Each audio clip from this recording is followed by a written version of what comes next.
You reply to their text within 2 minutes. You rearrange your schedule to make time for them. You're excited, responsive, and genuinely interested. And somehow, that's exactly why they're losing interest. In 2026, being available has become a liability, and the rules of connection have been completely rewritten. When did being a good communicator who actually makes time for people become a red flag? And why does the person who cares less seem to win?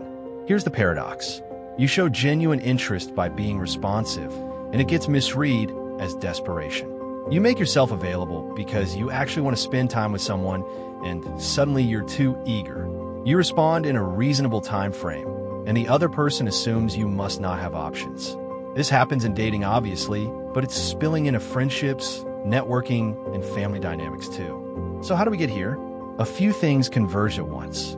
Dating apps created an abundance mindset where endless options make anyone available feel less desirable. Influencer culture weaponized busyness until free time became something to hide and calendars became status symbols. Then the high-value discourse taught that accessibility equals low value, and strategic unavailability became standard advice. We started applying algorithmic thinking to humans. Limited supply equals high value. Abundant supply equals worthless. Except we're talking about people, not products. The psychology behind all of this is worth understanding. Scarcity principle is real, and behavioral economics confirms we assign more value to things that seem rare.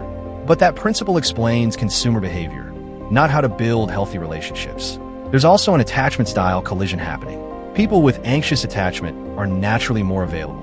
People with avoidant attachment interpret that availability as threatening and pull away, creating a self-fulfilling cycle where the more you show up, the more they disappear.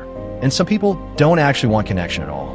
They want proof they can get it. The moment you show interest, the game is over for them. Here's what availability actually signals if someone is emotionally healthy. Interest, maturity, good time management, and the ability to prioritize. Qualities you want in a partner, friend, or colleague. The fact that these qualities now get penalized tells you everything about today's landscape. Your availability is not the issue. The issue is that someone penalizes you for it. People who count genuine interest against you are not ready for real connection. They're either emotionally unavailable, following toxic advice, or operating from insecurity that makes your interest feel threatening. Think about what kind of relationship you're building if it starts with pretending to care less than you do. You're teaching someone that your real self is too much. So here's what actually works if you want to navigate this without losing yourself. Be responsive, not reactive. You don't need to answer in 60 seconds, but you don't need to wait 3 hours to seem busy either. Respond when you genuinely can. The goal is authentic, not performed. Maintain your actual life. Real unavailability comes from having full commitments, hobbies, and relationships. That's different from faking scarcity to manipulate someone's interest. Match energy, don't chase it. If someone takes days to respond, writing paragraphs back immediately is not a strategy. Reciprocity is the baseline for any real relationship. If you're always the one pursuing, that's information. Be selectively available. Not everyone deserves your immediate attention.